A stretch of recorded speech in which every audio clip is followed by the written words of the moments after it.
¿Alguna vez has confiado en alguien con todo tu corazón, solo para descubrir que estaban planeando tu destrucción a tus espaldas? ¿Y qué pasaría si esas personas fueran tu propia sangre, los hermanos con los que creciste, aquellos que prometieron protegerte siempre?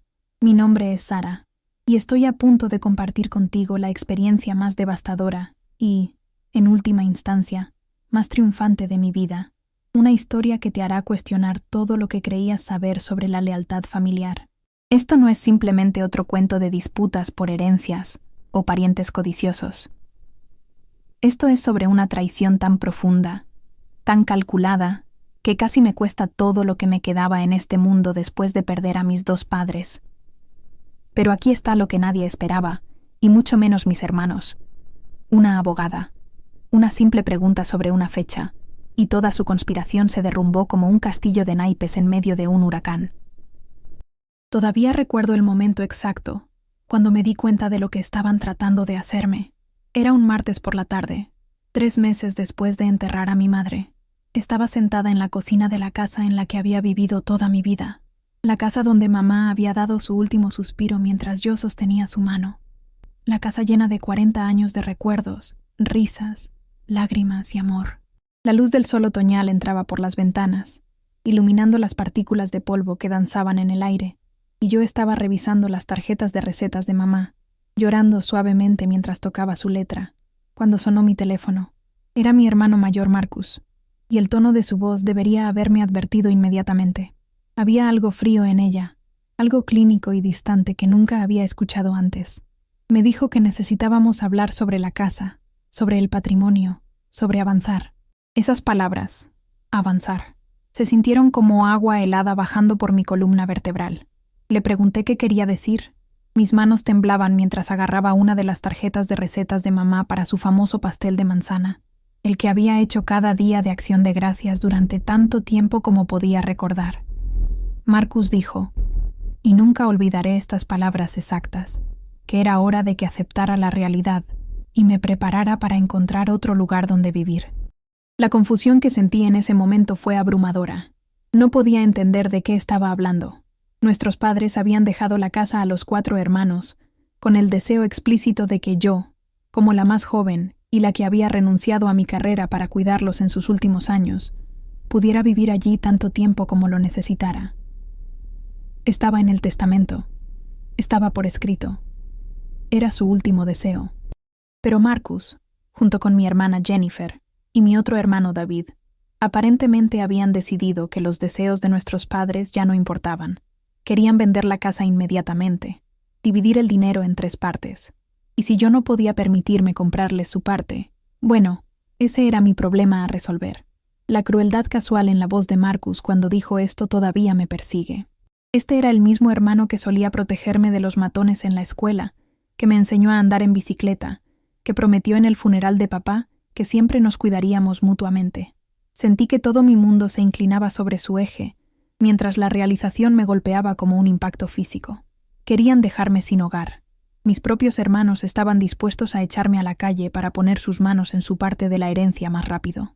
El duelo por perder a ambos padres en 2 años ya me estaba aplastando, sofocándome bajo su peso, y ahora esta traición se sentía como si alguien hubiera metido la mano en mi pecho y arrancado lo que quedaba de mi corazón roto.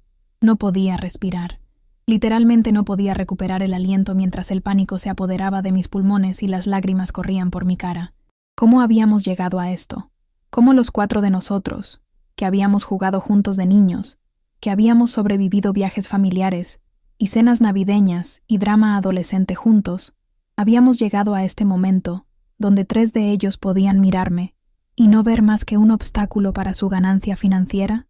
Pasé toda esa noche sin poder dormir, mirando el techo de mi habitación de la infancia, las estrellas que brillan en la oscuridad que había pegado allí cuando tenía 12 años todavía, vagamente visibles en la penumbra. Seguía repasando cada interacción con mis hermanos durante los últimos meses, buscando señales que había perdido, advertencias que había ignorado. La verdad era que las señales habían estado allí todo el tiempo, pero yo había estado demasiado consumida por el duelo y demasiado confiada en los lazos familiares para verlas claramente. Jennifer había dejado de devolver mis llamadas con tanta frecuencia. David se había vuelto desdeñoso cada vez que mencionaba los deseos de mamá sobre la casa. Marcus había comenzado a hablar sobre oportunidades de inversión y mercados inmobiliarios en los momentos más inapropiados, incluso en el velorio de mamá. Pero yo lo había atribuido todo a diferentes procesos de duelo, diferentes formas de lidiar con la pérdida. Nunca imaginé que en realidad estaban conspirando contra mí, reuniéndose sin mí, planeando cómo eludir el testamento de nuestros padres y obligarme a salir de mi hogar. Dios mío, ¿cómo pude ser tan ciega? ¿Cómo no vi lo que estaba pasando justo frente a mis ojos? La sensación de haber sido traicionada era tan intensa que me dolía físicamente, como si me hubieran dado un puñetazo en el estómago y no pudiera recuperar el aliento. Las siguientes semanas fueron una mezcla borrosa de confusión, miedo e intentos desesperados de entender qué estaba pasando. Mis hermanos habían contratado a un abogado, un hombre de traje elegante llamado Ricardo Blackwood, que se especializaba en litigios de patrimonio, y de repente estaba recibiendo cartas legales oficiales en la casa donde había crecido, la casa donde mamá había muerto en mis brazos solo meses antes. Las cartas eran frías, impersonales, llenas de jerga legal que hacía que mi cabeza diera vueltas y mi corazón se acelerara con ansiedad. Afirmaban que el testamento era ambiguo, que la disposición que me permitía quedarme en la casa era inaplicable, que mis padres habían sido influenciados indebidamente en sus últimos años, específicamente por mí, la hija que había sacrificado todo para cuidarlos. ¿Puedes imaginar el dolor de esa acusación? Había renunciado a mi trabajo como diseñadora gráfica, una carrera que amaba, para mudarme de regreso a casa y cuidar a papá cuando su Alzheimer se volvió demasiado severo para que mamá lo manejara sola. Lo había bañado, alimentado, cambiado, abrazado cuando no recordaba quién era yo. Había consolado a mamá a través de su propio duelo al ver al hombre que había amado durante 50 años desaparecer lentamente. Estuve allí para cada cita médica, cada ajuste de medicación, cada crisis en medio de la noche, y después de que papá falleció, me quedé para ayudar a mamá a través de su propia salud en declive, el cáncer que destrozó su cuerpo, los tratamientos que la dejaban débil y con náuseas, los últimos días cuando todo lo que podíamos hacer era mantenerla cómoda y decirle que la amábamos. Mis hermanos habían visitado ocasionalmente, claro, pero tenían sus propias vidas, sus carreras, sus familias en otras ciudades. Yo era la que estaba allí, día tras día, noche tras noche, sacrificando mi propio futuro para honrar a mis padres en su momento más vulnerable. ¿Y ahora me estaban acusando de manipularlos? La injusticia ardía en mi pecho como ácido, consumiéndome desde adentro. Lloraba hasta quedarme dormida la mayoría de las noches, cuando podía dormir, lamentando no solo la pérdida de mis padres, sino también la pérdida de los hermanos que pensé que conocía. Me sentía tan sola, tan abandonada, tan completamente traicionada. La casa que siempre había sido mi santuario, ahora se sentía como una prisión, cada habitación resonando con recuerdos que se habían vuelto agridulces. Cada fotografía en la pared un recordatorio de una familia que ya no existía de la manera que yo había creído. No sabía qué hacer.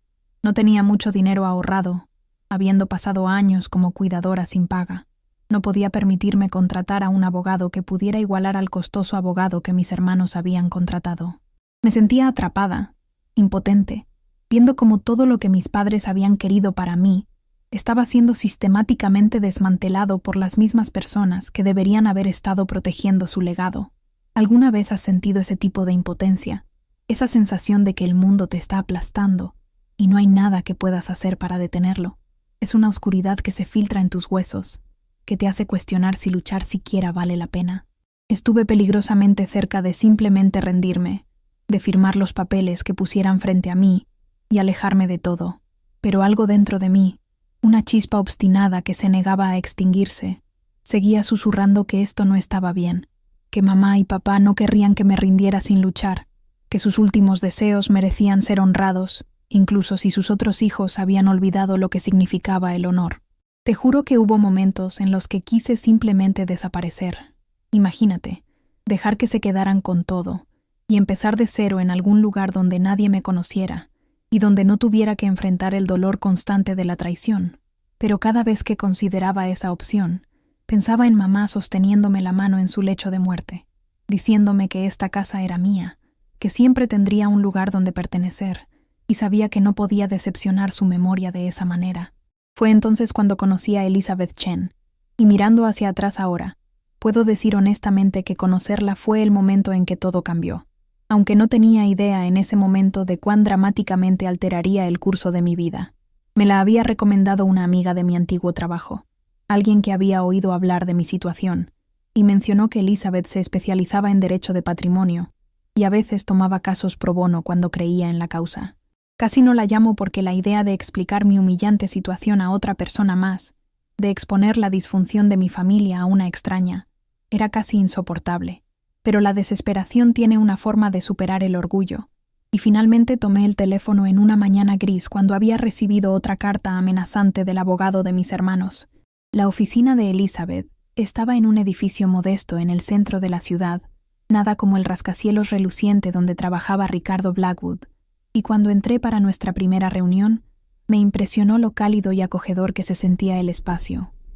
Había plantas en cada superficie disponible, fotos familiares en su escritorio, y un sofá cómodo donde me invitó a sentarme en lugar de hacerme enfrentarla a través de un escritorio imponente. Era más joven de lo que había esperado, tal vez a principios de sus 40, con ojos amables detrás de gafas elegantes y una sonrisa gentil que, de alguna manera, me hizo sentir que tal vez no estaba completamente sola en esta lucha. Me senté e inmediatamente comencé a llorar, disculpándome entre lágrimas por ser un desastre, por quitarle su tiempo, por probablemente ni siquiera poder pagar sus servicios. Elizabeth me pasó una caja de pañuelos, esperó pacientemente a que me recompusiera, y luego dijo algo que nunca olvidaré. Me dijo que había perdido a su propia madre 2 años antes, y que sus hermanos también habían peleado por el patrimonio, aunque en su caso, finalmente habían logrado resolver las cosas amigablemente. Dijo que sabía exactamente cómo se sentía llorar a un padre, mientras simultáneamente lidiaba con conflictos familiares, y que había visto demasiados casos donde los últimos deseos de las personas eran ignorados debido a la codicia, o el resentimiento, o viejas heridas familiares que nunca habían sanado.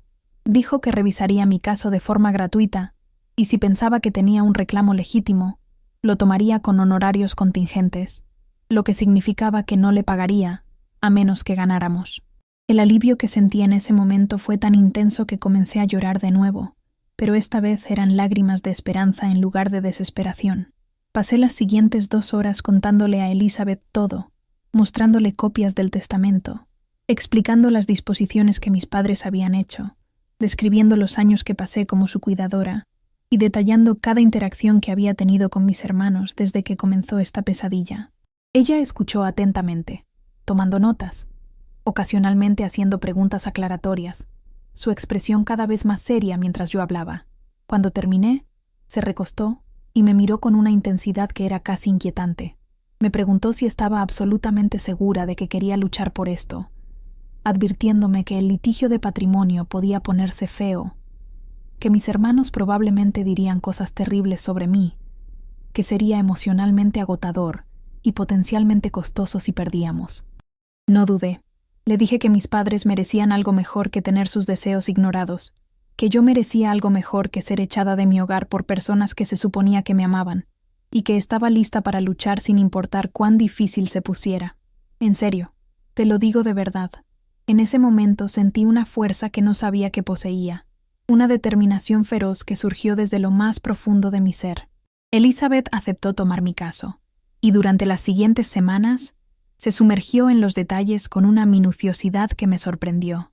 Solicitó documentos, entrevistó a testigos que habían conocido a mis padres, y analizó cuidadosamente cada aspecto del testamento y las afirmaciones que mis hermanos estaban haciendo.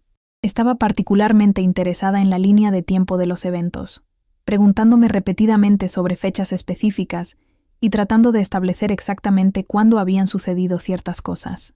En ese momento, no entendía completamente por qué estaba tan enfocada en esto, pero respondí cada pregunta lo más completamente que pude, buscando en calendarios antiguos y correos electrónicos para proporcionar información precisa. Mientras tanto, la presión de mis hermanos y su abogado estaba aumentando. Ricardo Blackwood había presentado una petición formal para impugnar el testamento por motivos de influencia indebida, alegando que yo había manipulado a mis padres en su estado vulnerable para asegurar un arreglo más favorable para mí misma. La acusación era tan absurda tan completamente contraria a todo lo que realmente había hecho, que casi me reí cuando la leí por primera vez, excepto que no había nada gracioso en tener tu carácter asesinado por personas que conocían la verdad. Afirmaban que había aislado a mamá y papá de sus otros hijos, que había envenenado sus mentes contra Marcus, Jennifer y David, que había usado su dependencia de mí durante su enfermedad para controlar sus decisiones. Era una completa fabricación, una reescritura maliciosa de la historia diseñada para justificar su codicia. Elizabeth me aseguró que este tipo de acusaciones eran comunes en disputas de patrimonio, que el abogado de mis hermanos estaba usando un manual estándar para tratar de invalidar el testamento, pero eso no hizo que doliera menos leer esas palabras en documentos legales oficiales. Las deposiciones estaban programadas para comenzar, y yo estaba aterrorizada. Nunca había estado involucrada en ningún tipo de procedimiento legal antes, y la idea de sentarme en una habitación con mis hermanos mientras un abogado me interrogaba sobre el periodo más doloroso de mi vida era casi más de lo que podía soportar. Elizabeth me preparó extensamente, realizando sesiones de práctica donde ella interpretaba el papel de Ricardo Blackwood y me hacía preguntas difíciles, enseñándome a mantener la calma, a responder solo lo que se me preguntaba, a no dejar que las emociones anularan la comunicación clara.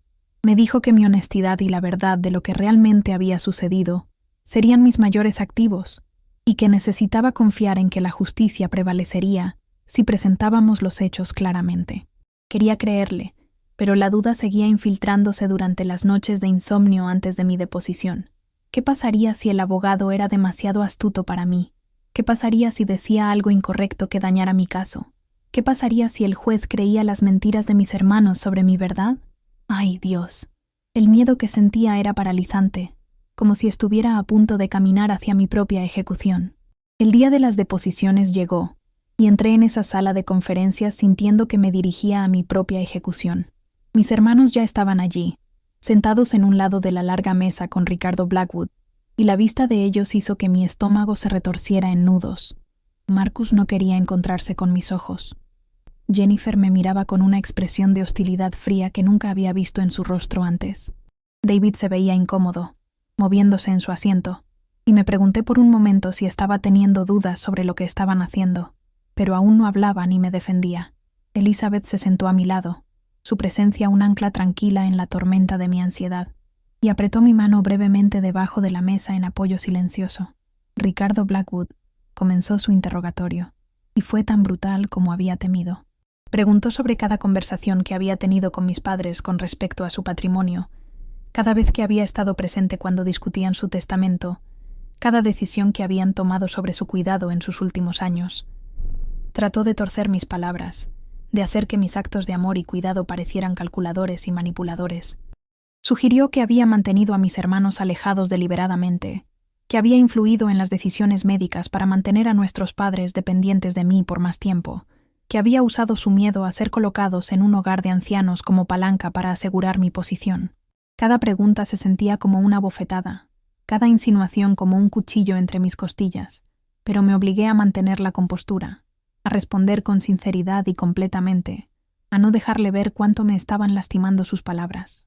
Expliqué que mis hermanos habían elegido vivir en otros estados por sus carreras, que habían sido bienvenidos a visitar en cualquier momento y de hecho habían visitado regularmente, que cada decisión médica importante se había discutido con todos ellos, que nuestros padres habían tomado sus propias decisiones sobre su cuidado y su patrimonio con plena capacidad mental y el consejo de su propio abogado.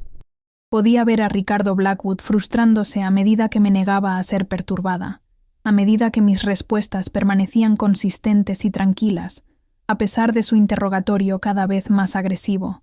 Luego pasó a deponer a mis hermanos, y tuve que sentarme allí y escuchar cómo mentían. Marcus afirmó que le había dicho que no era bienvenido a visitar, lo cual era completamente falso. Jennifer testificó que mamá le había expresado preocupaciones sobre sentirse presionada por mí, lo cual nunca sucedió. David dijo que papá había estado confundido y fácilmente influenciado en sus últimos meses, a pesar del hecho de que el Alzheimer de papá había afectado su memoria pero no su juicio cuando se trataba de su familia y sus deseos. Quería gritar, saltar a través de la mesa y sacudirlos hasta que recordaran quiénes solíamos ser, hasta que recordaran a los padres que nos habían criado para ser mejores que esto. Pero la mano de Elizabeth en mi brazo me mantuvo centrada, Me mantuvo en silencio y observé cómo mis hermanos se perjuraban a sí mismos, aparentemente sin ningún escrúpulo o conciencia. ¿Alguna vez has visto a personas que amas transformarse en extraños justo frente a tus ojos? Es un tipo especial de duelo. Llorar a personas que todavía están vivas pero que se han vuelto irreconocibles. Imagínate el dolor, la absoluta devastación de ver a tus propios hermanos, las personas con las que compartiste tu infancia, sentarse allí y mentir descaradamente bajo juramento, sabiendo que cada palabra que salen de sus bocas es una traición no solo a ti, sino a la memoria de tus padres. Sentí como si mi corazón se estuviera rompiendo en 1000 pedazos con cada mentira que escuchaba. Las deposiciones concluyeron sin ninguna revelación dramática, y me fui sintiéndome derrotada y exhausta. El proceso legal avanzaba lentamente durante las siguientes semanas, con Elizabeth presentando respuestas a cada moción que Ricardo Blackwood presentaba, construyendo nuestro caso pieza por pieza. Seguía diciéndome que estaba trabajando en algo, que había encontrado algunas inconsistencias en la historia de mis hermanos que estaba investigando, pero era vaga sobre los detalles, pidiéndome que fuera paciente y confiara en ella. Lo intenté, pero la paciencia era difícil de encontrar cuando estaba viviendo en el limbo, sin saber si tendría un hogar en unos meses, viendo mis escasos ahorros disminuir a medida que se acumulaban pequeños gastos, sintiendo el peso del estrés presionándome cada día. Dejé de dormir bien, dejé de comer regularmente. Existía en un estado de ansiedad constante, saltando cada vez que sonaba mi teléfono, temiendo cada pieza de correo que llegaba. Mis pocos amigos restantes trataron de apoyarme, pero sentía que los estaba arrastrando con mi constante conversación sobre abogados y deposiciones y traición, así que comencé a retirarme, pasando cada vez más tiempo sola en la casa que pronto podría ser arrebatada de mí. La ironía no se me escapó de que mis hermanos me estaban acusando de aislar a nuestros padres, cuando ellos eran los que me habían aislado de todos los que se preocupaban por mí. La soledad era aplastante, asfixiante, y había días en que apenas podía encontrar la fuerza para levantarme de la cama. Luego, aproximadamente 6 semanas después de las deposiciones, Elizabeth me llamó con un tono de emoción apenas contenida en su voz. Me pidió que fuera a su oficina inmediatamente, diciendo que había descubierto algo importante y quería mostrármelo en persona. Conduje allí con el corazón latiendo, esperando desesperadamente que este fuera el avance que necesitábamos, pero aterrorizada de dejarme creer en buenas noticias después de tanta decepción. Cuando llegué, todo el comportamiento de Elizabeth había cambiado. Estaba energizada, casi eléctrica con confianza, y tenía documentos extendidos por todo su escritorio, resaltados y anotados con notas adhesivas en múltiples colores. Me dijo que me sentara, y luego me hizo una pregunta que parecía completamente aleatoria e irrelevante. Me preguntó si recordaba la fecha exacta en que mi madre había firmado el codicilo de su testamento, la enmienda que específicamente establecía que yo debería poder vivir en la casa. Pensé hacia atrás, tratando de recordar, y finalmente recordé que fue el 15 de marzo del año anterior, unos 8 meses antes de que mamá falleciera. Elizabeth sonrió y asintió. Luego me hizo otra pregunta. Me preguntó si recordaba dónde había estado Marcus ese día. La miré fijamente, confundida, sin entender por qué esto importaba. Pensé mucho, repasando mis recuerdos de ese periodo, y de repente me vino a la mente. Marcus había estado de vacaciones, un crucero por el Caribe con su familia. Lo recordaba porque había enviado fotos al chat grupal familiar, imágenes de él y su esposa en una playa, bebidas con pequeñas sombrillas, puestas de sol sobre el océano. Había estado un poco celosa, atrapada en casa lidiando con las últimas citas de quimioterapia de mamá, mientras él estaba tomando el sol, pero no le había guardado rencor. Todos necesitaban escaparse a veces. ¿Sabes qué? En ese momento, mientras recordaba esos detalles, aún no entendía la importancia de lo que Elizabeth estaba descubriendo. La sonrisa de Elizabeth se amplió en algo que solo podía describirse como triunfante, y deslizó un documento a través del escritorio hacia mí. Era una declaración jurada de Marcus, parte de la evidencia que su abogado había presentado para apoyar su caso, y en ella, Marcus afirmaba que había estado presente en la casa el 15 de marzo, cuando mamá firmó el codicilo. Declaró que yo deliberadamente lo había excluido de la habitación, que había escuchado cómo yo presionaba a mamá para incluir la disposición sobre mi permanencia en la casa, que había sido testigo de cómo mamá se veía molesta y confundida después. Todo su testimonio sobre influencia indebida dependía de su supuesta presencia ese día, su supuesta observación de mi supuesta manipulación. Pero él no podría haber estado allí, porque estaba en un crucero en el Caribe. Las fechas eran irrefutables. Sus propias fotos de vacaciones, que había compartido públicamente en las redes sociales, tenían marca de tiempo y geolocalización. Los registros del crucero podían ser citados para probar que había estado a bordo. Había mentido bajo juramento sobre estar presente durante un momento crítico, y esa sola mentira, esa fecha fabricada, tenía el potencial de destruir no solo su credibilidad, sino todo el caso que mis hermanos estaban construyendo contra mí. Sentí que no podía respirar mientras se hundían las implicaciones. Elizabeth explicó que había estado verificando meticulosamente cada detalle del testimonio de mis hermanos contra la evidencia documental que teníamos, y esta discrepancia le había saltado a la vista. Luego había investigado más a fondo, encontrando las publicaciones de redes sociales de Marcus de ese periodo de tiempo, confirmando las fechas del crucero con la compañía de viajes, construyendo una prueba incontrovertible de que había cometido perjurio. Y se ponía aún mejor, o peor, dependiendo de tu perspectiva. Una vez que Elizabeth supo que Marcus había mentido sobre el 15 de marzo, volvió atrás y verificó las otras fechas en las que afirmaba haber estado presente para conversaciones o eventos significativos, y encontró más inconsistencias. Había afirmado haber estado en la casa para una reunión familiar sobre el cuidado de papá, en una fecha en que sus registros de tarjeta de crédito mostraban que había estado en otro estado para una conferencia de negocios. Había dicho que visitaba a mamá semanalmente durante sus últimos meses, cuando su propio calendario y registros de viaje demostraban que solo había visitado 2 veces. El patrón de engaño era claro y condenatorio. Los testimonios de Jennifer y David también contenían inconsistencias, aunque no tan flagrantes como las de Marcus. Claramente habían coordinado su historia, pero no la habían coordinado lo suficientemente bien, y pequeños detalles no coincidían. Elizabeth los había atrapado en contradicciones, en afirmaciones que no se alineaban con registros médicos u otra evidencia documentada. El caso que mis hermanos habían construido se estaba desmoronando, y todo debido a la atención incansable de Elizabeth a los detalles y una simple pregunta sobre una fecha. Comencé a reír, y luego comencé a llorar, y luego estaba haciendo ambas cosas a la vez, abrumada por el alivio y la vindicación, y la pura absurdidad de que mis hermanos habían destruido su propio caso a través de su arrogancia y descuido. Habían estado tan seguros de que simplemente podían reescribir la historia, tan convencidos de que yo no tendría los recursos o la capacidad de contraatacar, que se habían vuelto descuidados con sus mentiras.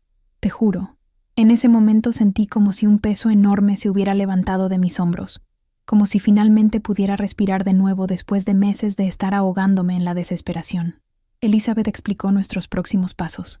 Estaría presentando una moción para desestimar el caso, basándose en la evidencia de perjurio, y solicitaría sanciones contra Ricardo Blackwood por presentar declaraciones juradas que debería haber verificado con más cuidado. Más importante aún, ahora podíamos pasar a la ofensiva, potencialmente presentando nuestra propia demanda por fraude e inflicción intencional de angustia emocional.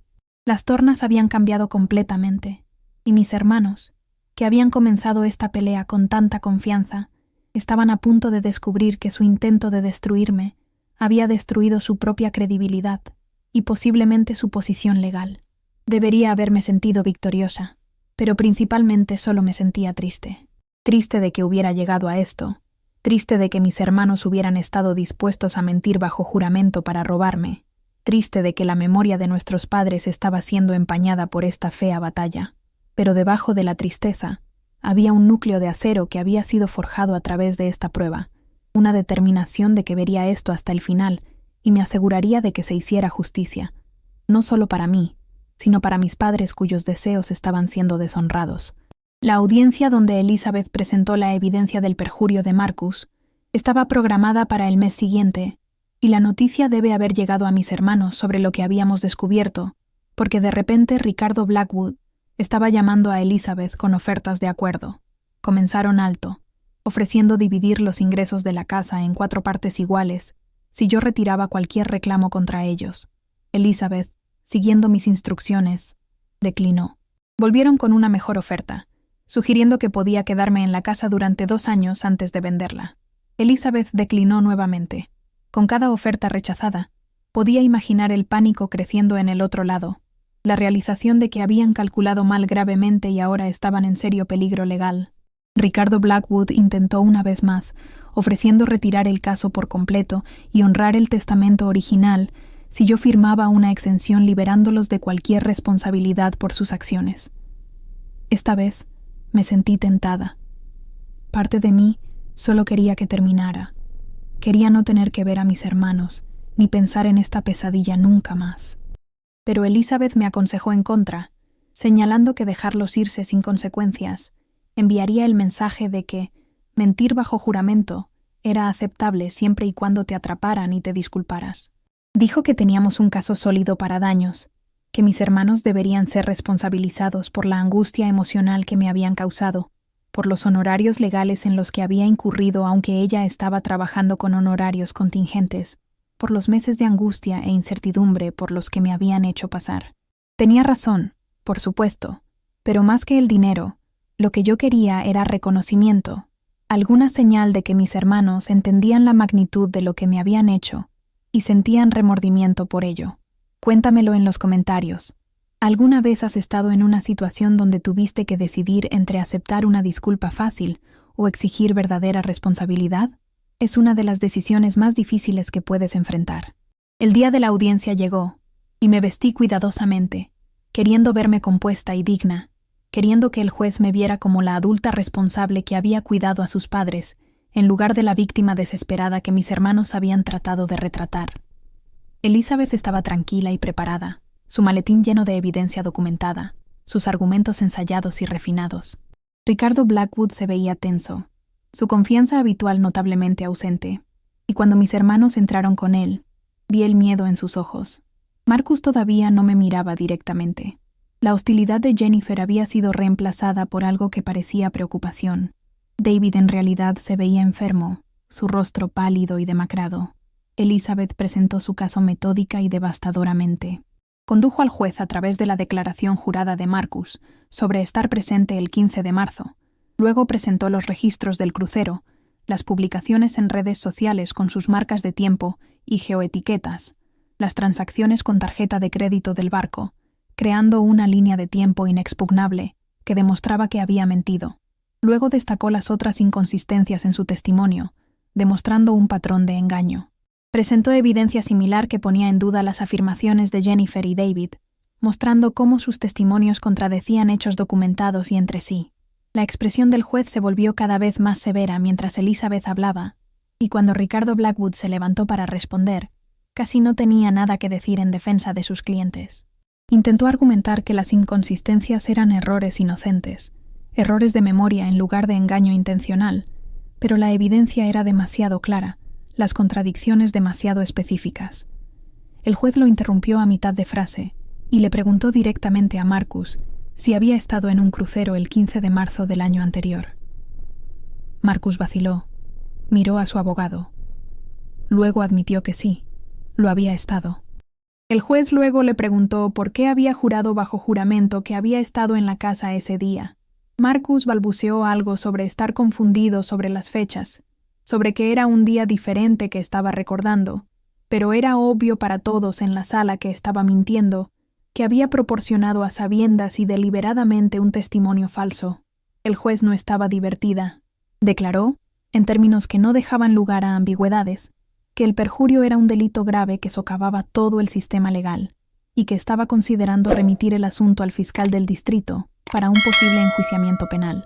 Desestimó el caso de mis hermanos por completo, les ordenó pagar mis honorarios legales y emitió un fallo de que el testamento original debería ejecutarse exactamente como estaba escrito, conmigo teniendo el derecho de vivir en la casa como mis padres habían pretendido. También emitió una advertencia severa a Ricardo Blackwood sobre su responsabilidad de verificar la exactitud de las declaraciones juradas antes de presentarlas al tribunal. La audiencia terminó en menos de una hora, y cuando salí de ese juzgado, sentí que finalmente podía respirar de nuevo por primera vez en meses. La sensación de liberación era casi embriagadora, como si hubiera estado llevando una carga masiva y finalmente hubiera sido liberada de ella. Las consecuencias fueron tanto mejores como peores de lo que había esperado. La casa era mía, o al menos mi derecho a vivir en ella estaba asegurado, y la amenaza de quedarme sin hogar había sido levantada. A mis hermanos se les ordenó pagar honorarios legales sustanciales, que Elizabeth me aseguró que serían cobrados de una forma u otra, pero las consecuencias emocionales fueron profundas y duraderas. Marcus, Jennifer y David salieron del juzgado sin hablarme, sus rostros máscaras de vergüenza, ira y algo que no podía identificar del todo. En las semanas que siguieron, recibí un solo correo electrónico de David, un breve mensaje diciendo que lamentaba cómo habían resultado las cosas y que había seguido a Marcus y Jennifer cuando debería haberse defendido lo correcto. Era muy poco y demasiado tarde, pero lo aprecié de todos modos porque al menos era un reconocimiento de que habían estado equivocados. De Marcus y Jennifer, solo hubo silencio, un silencio que se extendió a meses y luego años. Me enteré a través de conocidos mutuos de que habían peleado entre ellos después de que el caso se desmoronó, culpándose mutuamente por el esquema fallido, por los honorarios legales que ahora debían, por el daño a sus reputaciones. Aparentemente, el fiscal del distrito había decidido no presentar cargos penales, considerándolo un asunto civil, pero la amenaza había sido suficiente para poner el miedo a las consecuencias en ellos. Pensé en acercarme, en tratar de cerrar la brecha que se había abierto entre nosotros, pero cada vez que lo consideraba, recordaba la frialdad en sus ojos cuando estaban dispuestos a dejarme sin hogar, las mentiras que habían contado sobre mí bajo juramento, la forma en que habían deshonrado la memoria de nuestros padres en su búsqueda de dinero. Algunas heridas son demasiado profundas para sanar, algunas traiciones demasiado profundas para perdonar, y llegué a aceptar que los hermanos con los que había crecido se habían ido, reemplazados por extraños que casualmente compartían mi ADN. Era otro tipo de duelo para agregar al duelo de perder a mis padres, y los lamenté tanto por separado como juntos, la familia que pensé que tenía y la familia que resultó ser una ilusión. Pero en medio de la tristeza y la pérdida, también hubo crecimiento y fortaleza. Había descubierto que era capaz de luchar por mí misma de maneras que nunca había imaginado. Había aprendido que la justicia, aunque a veces lenta, podía prevalecer cuando tenías la verdad de tu lado y alguien como Elizabeth Chen en tu esquina. Había descubierto que podía sobrevivir a la traición y salir del otro lado, marcada pero no rota, herida pero todavía de pie. La casa dejó de sentirse como una prisión y comenzó a sentirse como un hogar nuevamente, un lugar donde podía sanar y comenzar a reconstruir mi vida. Repinté la habitación de mis padres, convirtiéndola en una oficina en casa donde lentamente reconstruí mi carrera de diseño gráfico, tomando proyectos freelance, redescubriendo la pasión creativa que había dejado de lado durante los años de cuidado. Comencé terapia para procesar el trauma tanto de perder a mis padres como de ser traicionada por mis hermanos. Y a través de ese trabajo, comencé a entender que mi valor no estaba determinado por si mis hermanos me valoraban, que no tenía nada de qué avergonzarme, que había hecho lo correcto tanto al cuidar a mis padres como al luchar por que se honraran sus deseos. Poco a poco, día a día, comencé a sanar, a encontrar alegría nuevamente en pequeñas cosas, a construir una vida que era mía en lugar de simplemente existir en la sombra de lo que se había perdido. Elizabeth se convirtió en más que solo mi abogada. Se convirtió en una amiga, alguien que me había visto en mi peor momento y me había ayudado a luchar para regresar a la estabilidad. Almorzábamos ocasionalmente, hablando sobre la vida y la familia y las formas extrañas en que el destino interviene en nuestras historias. Me dijo que mi caso le había recordado por qué había entrado en derecho en primer lugar, para ayudar a las personas que estaban siendo tratadas injustamente y para asegurar que los poderosos no pudieran simplemente aplastar a los vulnerables. Dijo que verme defender mis derechos y finalmente prevalecer había renovado su fe en el sistema legal y en la posibilidad de buenos resultados, incluso en las situaciones más oscuras. Le dije que nunca podría agradecerle adecuadamente, que la pregunta que había hecho sobre el paradero de Marcus en esa fecha crucial literalmente había salvado mi vida, no solo mi casa, sino mi sentido de autoestima y justicia en el mundo.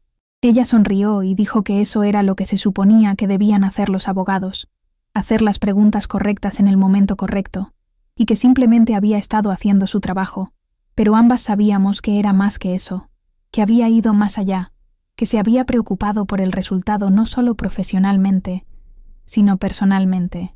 A medida que pasaba el tiempo y el dolor agudo de la batalla legal se desvanecía, Me encontré reflexionando sobre lo que la experiencia me había enseñado sobre la familia y la lealtad y la importancia de luchar por lo que es correcto.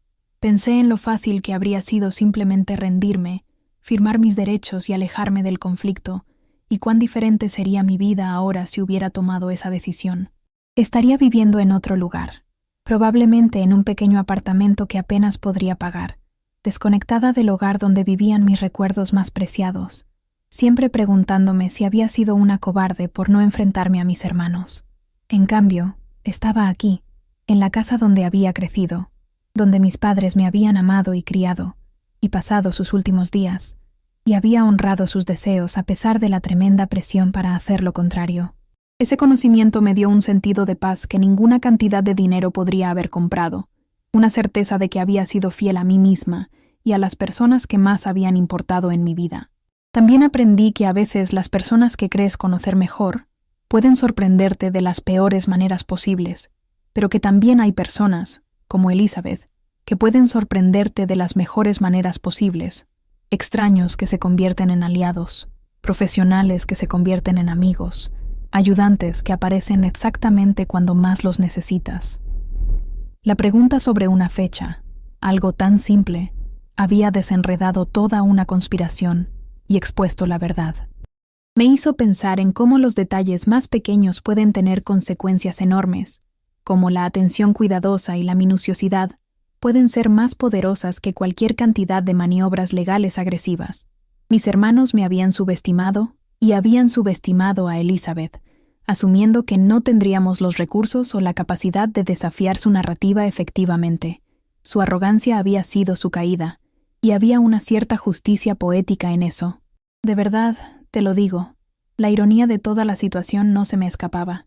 Ellos habían tratado de destruirme con mentiras, y fueron sus propias mentiras las que los destruyeron a ellos. Ahora, varios años después, todavía vivo en la casa, y la he hecho completamente mía mientras sigo honrando la presencia de mis padres en cada habitación. He agregado mis propios toques, mis propios recuerdos, construyendo una vida que es mía en lugar de simplemente existir en la sombra de lo que se perdió. Me he reconectado con viejos amigos y he hecho nuevos, uniéndome a un colectivo de arte local donde enseño diseño gráfico a principiantes, encontrando alegría en transmitir habilidades y creatividad a otros. Incluso he comenzado a salir con alguien nuevamente, algo que pensé que nunca podría suceder después del trauma de los últimos años. Y aunque da miedo abrir mi corazón a la posibilidad de ser lastimada nuevamente, estoy aprendiendo que la vulnerabilidad es el precio de la conexión y que el aislamiento, aunque seguro, es una especie de muerte en sí misma.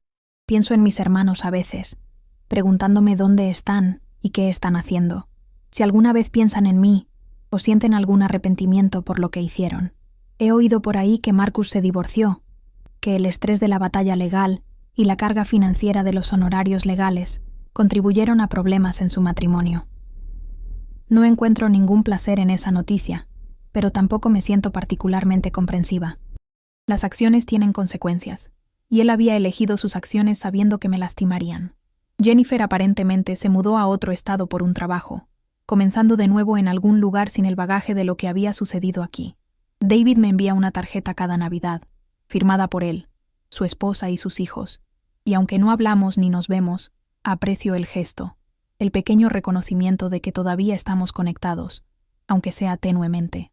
No sé si alguna vez nos reconciliaremos verdaderamente, si el daño que se hizo puede ser reparado alguna vez, pero he hecho las paces con la incertidumbre, aceptando que algunas preguntas no tienen respuestas y algunas relaciones no pueden salvarse, sin importar cuánto puedas desear lo contrario.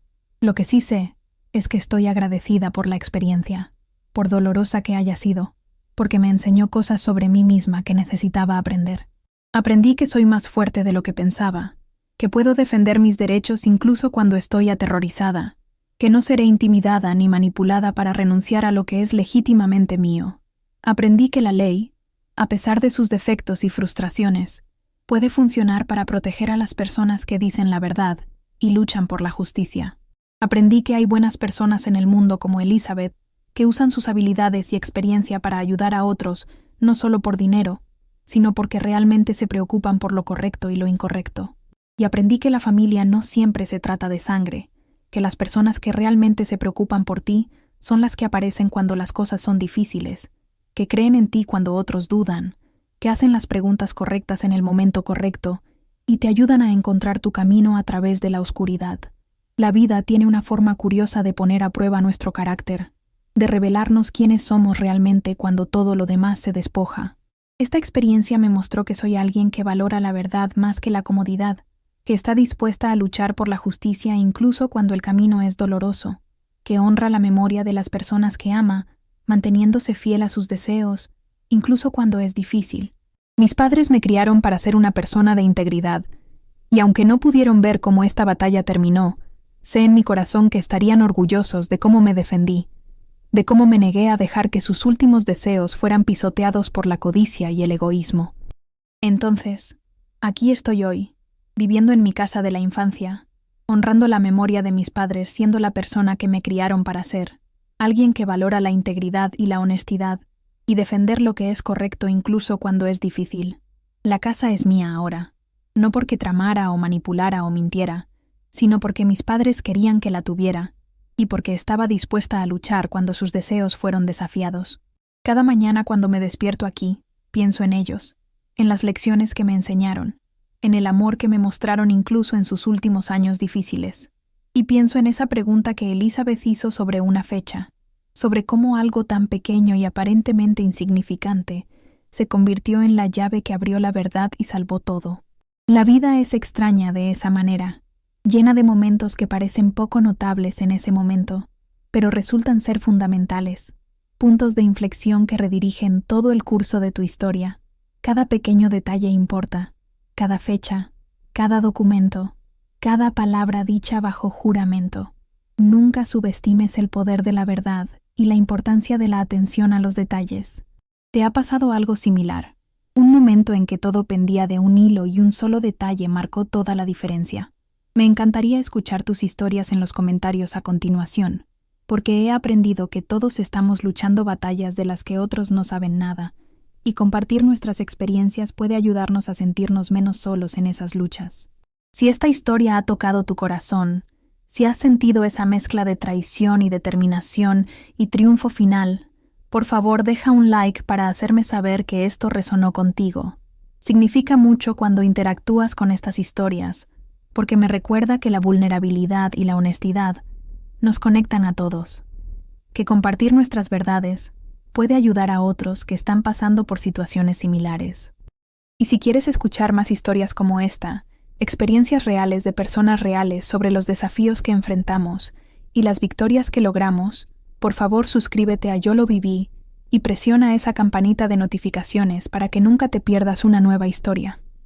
Este canal está dedicado a compartir experiencias auténticas sobre familia, justicia, traición, resiliencia y todo lo demás que nos hace humanos. Estamos construyendo una comunidad aquí de personas que creen en apoyarse mutuamente, en aprender de las experiencias de los demás y en celebrar cuando el bien prevalece sobre la injusticia. Entender el contenido, realmente asimilar las lecciones y los detalles, puede ayudarte si alguna vez te encuentras en una situación similar, enfrentando a personas que quieren aprovecharse de ti o presionarte para que renuncies a tus derechos. Recuerda que la verdad importa, que la documentación importa, que hacer las preguntas correctas y prestar atención a los detalles puede ser la diferencia entre ganar y perder cuando todo está en juego.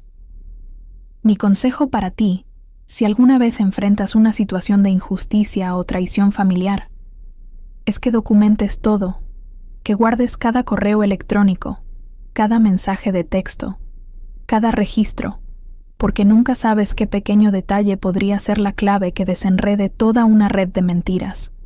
No tengas miedo de buscar ayuda profesional, de encontrar a alguien que crea en tu causa y esté dispuesto a luchar por ti, y sobre todo, nunca renuncies a la verdad. Nunca te dejes intimidar para aceptar la injusticia, solo porque la lucha es difícil o el camino es largo. La justicia vale la pena, tu dignidad vale la pena, y honrar la memoria y los deseos de las personas que amaste vale cada momento de dolor que tengas que soportar en el proceso. Gracias. Muchísimas gracias por escuchar mi historia.